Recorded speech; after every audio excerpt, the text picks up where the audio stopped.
27 septembre. Jérémie, chapitre 50, chapitre 51, chapitre 52. La parole que l'Éternel prononça sur Babylone, sur le pays des Chaldéens, par Jérémie le prophète. Annoncez-le parmi les nations, publiez-le, élevez une bannière. Publiez-le, ne cachez rien. Dites, Babylone est prise, Bel est confondue, Mérodach est brisé, ses idoles sont confondues, ses idoles sont brisées. Car une nation monte contre elle du septentrion, elle réduira son pays en désert, il n'y aura plus d'habitants. Hommes et bêtes fuient, s'en vont. En ces jours, en ce temps-là, dit l'Éternel, les enfants d'Israël et les enfants de Juda reviendront ensemble.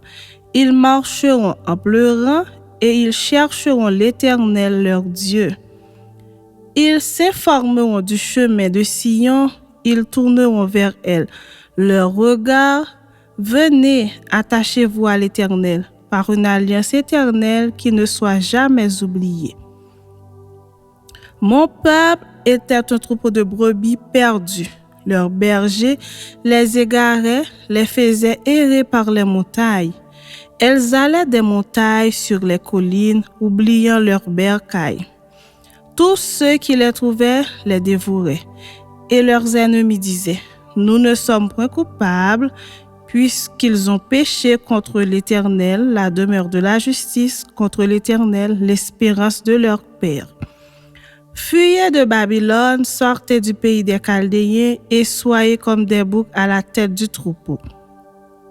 Car voici, je vais susciter et faire monter contre Babylone une multitude de grandes nations du pays du septentrion. Elles se rangeront en bataille contre elle et s'en empareront. Leurs flèches sont comme un habile guerrier qui ne revient pas à vide.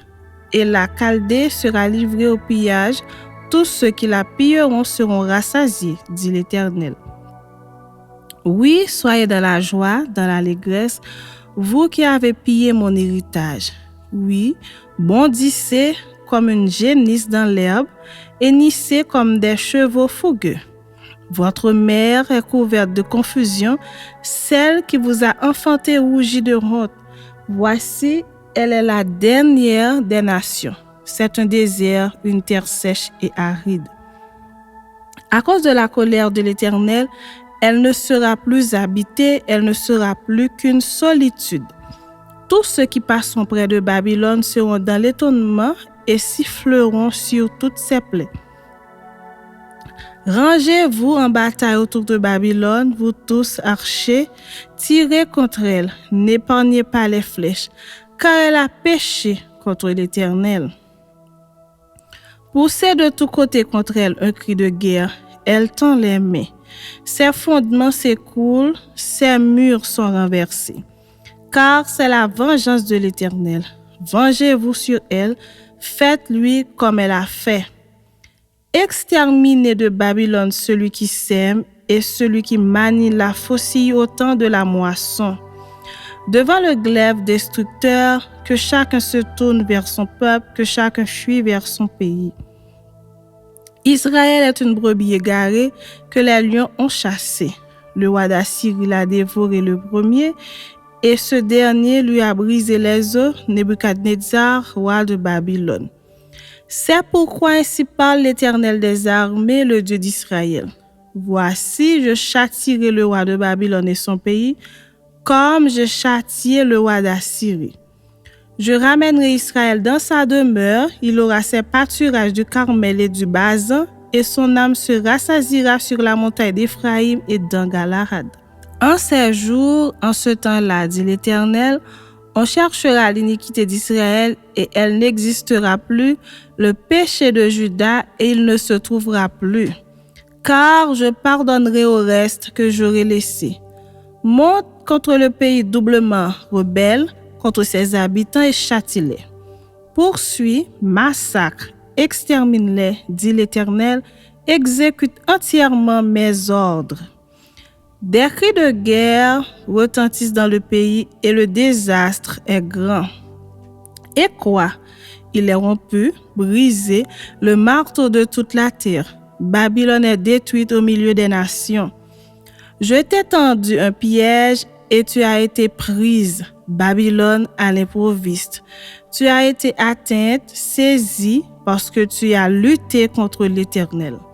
L'Éternel a ouvert son arsenal et il en a tiré les armes de sa colère. Car c'est là une œuvre du Seigneur, de l'Éternel des armées, dans le pays des Chaldéens. Pénétrez de toutes parts dans Babylone, ouvrez ses greniers, faites-y des monceaux comme des tas de gerbes et détruisez-la. Qu'il ne reste plus rien d'elle. Tuez tous ces taureaux, qu'on les égorge.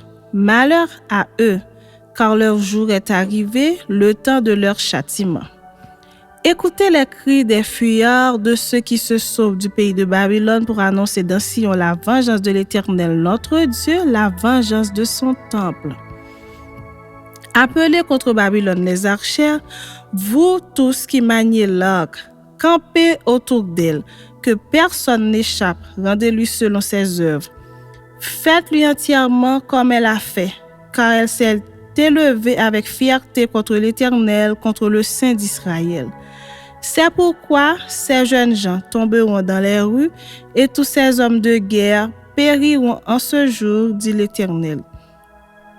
Voici, j'en veux à toi, orgueilleuse, dit le Seigneur, l'Éternel des armées, car ton jour est arrivé, le temps de ton châtiment. L'orgueilleuse chancellera et tombera, et personne ne la relèvera.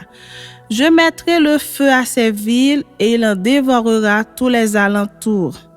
Ainsi parle l'Éternel des armées, les enfants d'Israël et les enfants de Juda sont ensemble opprimés. Tous ceux qui les ont emmenés captifs les retiennent et refusent de les relâcher. Mais leur vengeur est puissant, lui dont l'Éternel des armées est le nom. Il défendra leur cause afin de donner le repos au pays et de faire trembler les habitants de Babylone. L'épée contre les Chaldéens, dit l'Éternel, contre les habitants de Babylone, ses chefs et ses sages. L'épée contre les prophètes de mensonges, qu'ils soient comme des insensés. L'épée contre ces vaillants hommes, qu'ils soient consternés. L'épée contre ses chevaux et ses chars, contre les gens de toute espèce qui sont au milieu d'elles, qu'ils deviennent semblables à des femmes. L'épée contre ses trésors, qu'ils soient pillés. La sécheresse contre ses eaux, qu'elles tarissent. Car c'est un pays d'idoles, ils sont fous de leurs idoles. C'est pourquoi les animaux du désert s'y établiront avec les chacals et les autruches. Ils feront leur demeure, elle ne sera plus jamais habitée, elle ne sera plus jamais peuplée. Comme Sodome et Gomorrhe et les villes voisines que Dieu détruisit, dit l'Éternel, elle ne sera plus habitée, elle ne sera le séjour d'aucun homme. Voici, un peuple vient du septentrion, une grande nation et des rois puissants se lèvent des extrémités de la terre. Ils portent l'arc et le javelot, ils sont cruels sans miséricorde. Leur voix mugit comme la mer, ils sont montés sur des chevaux prêts à combattre comme un seul homme contre toi, fille de Babylone. Le roi de Babylone apprend la nouvelle et ses mains s'affaiblissent, l'angoisse le saisit comme la douleur d'une femme qui accouche. Voici, tel qu'un lion, il monte des rives orgueilleuses du Jourdain contre la demeure forte. Soudain, je les en chasserai et j'établirai sur elles celui que j'ai choisi. Car qui est semblable à moi? Qui me donnera des ordres? Et quel est le chef qui me résistera? C'est pourquoi, écoutez la résolution que l'Éternel a prise contre Babylone et les desseins qu'il a conçus contre le pays des Chaldéens. Certainement, on les traînera comme de faibles brebis, certainement, on ravagera leur demeure. Au but de la prise de Babylone, la terre tremble et un cri se fait entendre parmi les nations. Chapitre 51. Ainsi parle l'Éternel. Voici, je fais lever contre Babylone et contre les habitants de la Chaldée un vent destructeur. J'envoie contre Babylone des vanneurs qui la vanneront, qui videront son pays. Ils fondront de toutes parts sur elle au jour du malheur. Contende-la contre celui qui tend son arc, contre celui qui est fier dans sa cuirasse. N'épargnez pas ces jeunes hommes, exterminez toute son armée. Qu'ils tombent blessés à mort dans le pays des Chaldéens, percés de coups dans les rues de Babylone. Car Israël et Juda ne sont point abandonnés de leur Dieu, de l'Éternel des armées, et le pays des Chaldéens est rempli de crimes contre le Saint d'Israël. Fuyez de Babylone et que chacun sauve sa vie, de peur que vous ne périssiez dans sa ruine. Car c'est un temps de vengeance pour l'Éternel, il va lui rendre selon ses œuvres. Babylone était dans la main de l'Éternel une coupe d'or qui enivrait toute la terre. Les nations au bout de son vin, c'est pourquoi les nations ont été comme en délire. Soudain Babylone tombe, elle est brisée. Gémissez sur elle, prenez du baume pour sa plaie. Peut-être guérira-t-elle. Nous avons voulu guérir Babylone, mais elle n'a pas guéri. Abandonnons-la et allons chacun dans son pays. Car son châtiment atteint jusqu'aux cieux et s'élève jusqu'aux nues. L'Éternel manifeste la justice de notre cause. Venez et racontons dans Sion l'œuvre de l'Éternel notre Dieu. Aiguisez les flèches, saisissez les boucliers. L'Éternel a excité l'esprit des rois de Médie parce qu'il veut détruire Babylone, car c'est la vengeance de l'Éternel, la vengeance de son temple. Élevez une bannière contre les murs de Babylone, fortifiez les postes, placez des gardes, dressez des embuscades. Car l'Éternel a pris une résolution et il exécute ce qu'il a prononcé contre les habitants de Babylone. Toi qui habites près des grandes eaux et qui as d'immenses trésors, ta fin est venue, ta cupidité est à son terme. L'Éternel des armées l'a juré par lui-même. Oui, je te remplirai d'hommes comme de sauterelles, et ils pousseront contre toi des cris de guerre. Il a créé la terre par sa puissance, il a fondé le monde par sa sagesse, il a étendu les cieux par son intelligence. À sa voix, les eaux mugissent dans les cieux, il fait monter les nuages des extrémités de la terre, il produit les éclairs et la pluie, il tire le vent de ses trésors. Tout homme devient stupide par sa science, tout orfèvre est honteux de son image taillée, car ses idoles ne sont que mensonges, il n'y a point en elles de souffle. Elles sont une chose de néant, une œuvre de tromperie, elles périront quand viendra le châtiment. Celui qui est la part de Jacob n'est pas comme elle, car c'est lui qui a tout formé et Israël est la tribu de son héritage. L'Éternel des armées est son nom. Tu as été pour moi un marteau, un instrument de guerre. J'ai brisé par toi des nations, par toi j'ai détruit des royaumes. Par toi j'ai brisé le cheval et son cavalier, par toi j'ai brisé le char et celui qui était dessus. Par toi j'ai brisé l'homme et la femme, par toi j'ai brisé le vieillard et l'enfant, par toi j'ai brisé le jeune homme et la jeune fille. Par toi, j'ai brisé le berger et son troupeau. Par toi, j'ai brisé le laboureur et ses bœufs. Par toi, j'ai brisé les gouverneurs et les chefs. Je rendrai à Babylone et à tous les habitants de la Chaldée tout le mal qu'ils ont fait à Sion sous vos yeux, dit l'Éternel. Voici, j'en veux à toi, montagne de destruction, dit l'Éternel, à toi qui détruisais toute la terre. J'étendrai ma main sur toi, je te roulerai du haut des rochers et je ferai de toi une montagne embrasée. On ne tirera de toi ni pierre angulaire, ni pierre pour fondement, car tu seras à jamais une ruine, dit l'Éternel.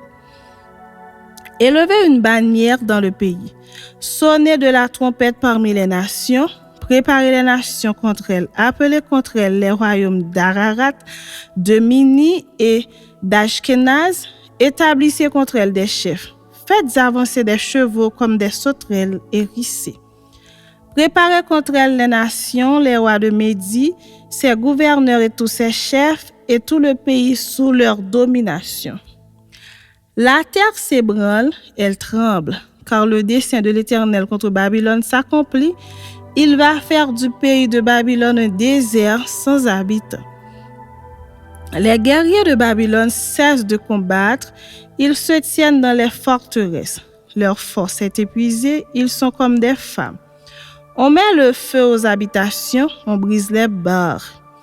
Les courriers se rencontrent, les messagers se croisent pour annoncer au roi de Babylone que sa ville est prise par tous les côtés, que les passages sont envahis, les marais embrasés par le feu et les montagnes de guerre consternées. Car ainsi parle l'Éternel des armées, le Dieu d'Israël. La fille de Babylone est comme une herbe dans le temple où on la foule. Encore un instant et le moment de la moisson sera venu pour elle. Nebuchadnezzar, roi de Babylone, m'a dévoré, m'a détruite. Il a fait de moi un vase vide, tel un dragon, il m'a englouti. Il a rempli son ventre de ce que j'avais de précieux. Il m'a chassé. Que la violence envers moi et ma chair déchirée retombe sur Babylone, dit l'habitante de Sion. Que mon sang retombe sur les habitants de la Chaldée, dit Jérusalem. C'est pourquoi ainsi parle l'Éternel. Voici, je défendrai ta cause, je te vengerai. Je mettrai à sec la mer de Babylone et je ferai tarir sa source. Babylone sera un monceau de ruines, un repère de chacals, un objet de désolation et de moquerie. Il n'y aura plus d'habitants. Ils rugiront ensemble comme des lions, ils pousseront des cris comme des lionceaux. Quand ils seront échauffés, je les ferai boire et je les enivrerai pour qu'ils se livrent à la gaieté, puis s'endorment d'un sommeil éternel et ne se réveillent plus, dit l'Éternel. Je les ferai descendre comme des agneaux à la tuerie, comme des béliers des boucs. Et quoi? Sheshak est prise, celle dont la gloire remplissait toute la terre est conquise. Et quoi? Babylone est détruite au milieu des nations. La mer est montée sur Babylone. Babylone a été couverte par la multitude de ses flots. Ses villes sont ravagées, la terre est aride et déserte. C'est un pays où personne n'habite, où ne passe aucun homme. Je châtierai Bel à Babylone, j'arracherai de sa bouche ceux qui l'a englouti et les nations n'afflueront plus vers elle. La muraille même de Babylone est tombée. Sortez du milieu d'elle, mon peuple, et que chacun sauve sa vie en échappant à la colère ardente de l'Éternel. Que votre cœur ne se trouble point, et ne vous effrayez pas des bruits qui se répandront dans le pays. Car cette année surviendra un bruit et l'année suivante un autre bruit. La violence régnera dans le pays et un dominateur s'élèvera contre un autre dominateur. C'est pourquoi voici, les jours viennent où je châtierai les idoles de Babylone et tout son pays sera couvert de honte. Tous ses morts tomberont au milieu d'elle. Sur Babylone retentiront les cris de joie des cieux et de la terre et de tout ce qu'il renferme. Car du septentrion, les dévastateurs fondront sur elle, dit l'Éternel. Babylone aussi tombera aux morts d'Israël, comme elle a fait tomber les morts de tout le pays. Vous qui avez échappé au glaive, partez, ne tardez pas. De la terre lointaine, pensez à l'Éternel et que Jérusalem soit présente à vos cœurs. Nous étions confus quand nous entendions l'insulte. La honte couvrait nos visages quand des étrangers sont venus dans le sanctuaire de la maison de l'Éternel. C'est pourquoi voici les jours viennent, dit l'Éternel, où je châtierai ses idoles. Et dans tout son pays, les blessés gémiront. Quand Babylone s'élèverait jusqu'aux cieux, quand elle rendrait inaccessibles ses hautes forteresses, j'enverrai contre elle les dévastateurs, dit l'Éternel. Des cris s'échappent de Babylone et le désastre est grand dans le pays des Chaldéens. Car l'Éternel ravage Babylone, il en fait cesser les cris retentissants. Les flots des dévastateurs mugissent comme de grandes eaux dont le but tumultueux se fait entendre. Oui, le dévastateur fond sur elle, sur Babylone. Les guerriers de Babylone sont pris, leurs actes sont brisés, car l'Éternel est un Dieu qui rend à chacun selon ses œuvres, qui paie à chacun son salaire. J'enivrerai ses princes et ses sages, ses gouverneurs, ses chefs et ses guerriers. Ils s'endormiront d'un sommeil éternel et ne se réveilleront plus, dit le roi, dont l'Éternel des armées est le nom. Ainsi parle l'Éternel des armées. Les larges murailles de Babylone seront renversées, ses hautes portes seront brûlées par le feu. Ainsi les peuples auront travaillé en vain, les nations ne seront fatiguées pour le feu. Ordre donné par Jérémie, le prophète à Séraja, fils de Nérija, fils de Masséja, lorsqu'il se rendit à Babylone avec Sédéchias, roi de Juda, la 4e année du règne de Sédéchias. Or, Séraja était premier chambellan. Jérémie écrivit dans un livre tous les malheurs qui devaient arriver à Babylone, toutes ces paroles qui sont écrites sur Babylone. Jérémie dit à Séraja, « Lorsque tu seras arrivé à Babylone, tu auras soin de lire toutes ces paroles et tu diras, « Éternel, c'est toi qui as déclaré que ce lieu serait détruit et qu'il ne serait plus habité ni par les hommes ni par les bêtes, mais qu'il deviendrait un désert pour toujours. Et quand tu auras achevé la lecture de ce livre, tu y attacheras une pierre et tu le jetteras dans l'Euphrate et tu diras, « Ainsi Babylone sera submergée, elle ne se relèvera pas des malheurs que j'amènerai sur elle, ils tomberont épuisés. » Jusqu'ici sont les paroles de Jérémie. Chapitre 52. Sédéchias avait 21 ans lorsqu'il devint roi et il régna 11 ans à Jérusalem. Sa mère s'appelait Amutal, fille de Jérémie de Libna. Il fit ce qui est mal aux yeux de l'Éternel, entièrement comme avait fait Joachim. Et cela arriva à cause de la colère de l'Éternel contre Jérusalem et contre Juda, qu'il voulait rejeter de devant sa face. Et Sédéchias se révolta contre le roi de Babylone. La 9e année du règne de Sédéchias, le 10e jour du 10e mois, Nebuchadnezzar, roi de Babylone, vint avec toute son armée contre Jérusalem. Ils campèrent devant elle et élevèrent des retranchements tout autour. La ville fut assiégée jusqu'à la 11e année du roi Sédéchias. Le 9e jour du 4e mois, la famine était forte dans la ville et il n'y avait pas de pain pour le peuple du pays. Alors la brèche fut faite à la ville et tous les gens de guerre s'enfuirent et sortirent de la ville pendant la nuit par le chemin de la porte entre les 2 murs près du jardin du roi, tandis que les Chaldéens environnaient la ville. Les fuyards prirent le chemin de la plaine, mais l'armée des Chaldéens poursuivit le roi et ils atteignirent Sédéchias dans les plaines de Jéricho et toute son armée se dispersa loin de lui. Ils saisirent le roi et le firent monter vers le roi de Babylone à Ribla dans le pays de Hamath et il prononça contre lui une sentence. Le roi de Babylone fit égorger les fils de Sédéchias en sa présence. Il fit aussi égorger tous les chefs de Juda à Ribla. Puis il fit crever les yeux à Sédéchias et le fit lier avec des chaînes d'airain. Le roi de Babylone l'emmena à Babylone et il le tint en prison jusqu'au jour de sa mort. Le 10e jour du 5e mois, c'était la 19e année du règne de Nebuchadnezzar, roi de Babylone, Nebuzaradan, chef des gardes au service du roi de Babylone, vint à Jérusalem.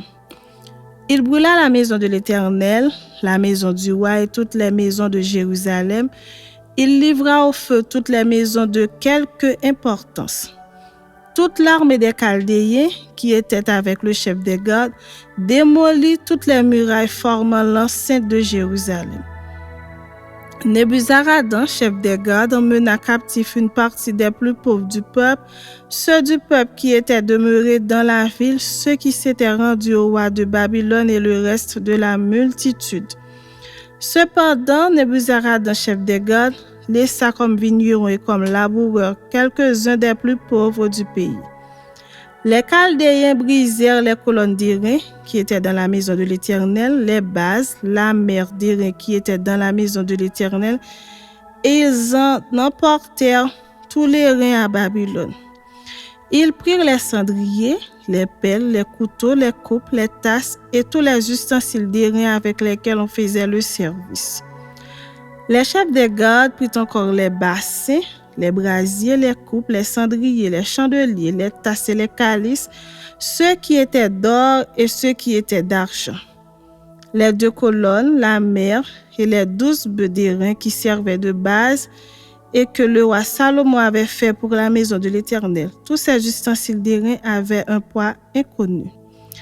La hauteur de l'une des colonnes était de 18 coudées et un cordon de 12 coudées l'entourait. Elle était creuse et son épaisseur avait 4 doigts. Il y avait au-dessus un chapiteau d'airain et la hauteur d'un chapiteau était de 5 coudées. Autour du chapiteau, il y avait un treillis et des grenades, le tout d'airain. Il en était de même pour la seconde colonne avec des grenades. Il y avait 96 grenades de chaque côté et toutes les grenades autour du treillis étaient au nombre de 100. Le chef des gardes prit Seraja, le souverain sacrificateur, Sophonie, le second sacrificateur, et les 3 gardiens du seuil. Et dans la ville, il prit un eunuque qui avait sous son commandement les gens de guerre, 7 hommes qui faisaient partie des conseillers du roi et qui furent trouvés dans la ville, le secrétaire du chef de l'armée qui était chargé d'enrôler le peuple du pays, et 60 hommes du peuple du pays qui se trouvèrent dans la ville. Nebuzaradan, chef des gardes, les prit et les conduisit vers le roi de Babylone à Ribla. Le roi de Babylone les frappa et les fit mourir à Ribla dans le pays de Hamath. Ainsi Juda fut emmené captif loin de son pays. Voici le peuple de Nebuchadnezzar emmené en captivité. La 7e année, 3023 Juifs. La 18e année de Nebuchadnezzar, il emmena de Jérusalem 832 personnes. La 23e année de Nebuchadnezzar, Nebuzaradan, chef des gardes, emmena 745 Juifs. En tout, 4600 personnes. La 37e année de la captivité de Joachim, roi de Juda, le 25e jour du 12e mois, Évil-Mérodach, roi de Babylone, dans la première année de son règne, releva la tête de Joachim, roi de Juda, et le fit sortir de prison. Il lui parla avec bonté et il mit son trône au-dessus du trône des rois qui étaient avec lui à Babylone. Il lui fit changer ses vêtements de prison et Joachim mangea toujours à sa table tout le temps de sa vie. Le roi de Babylone pourvut constamment à son entretien journalier jusqu'au jour de sa mort tout le temps de sa vie.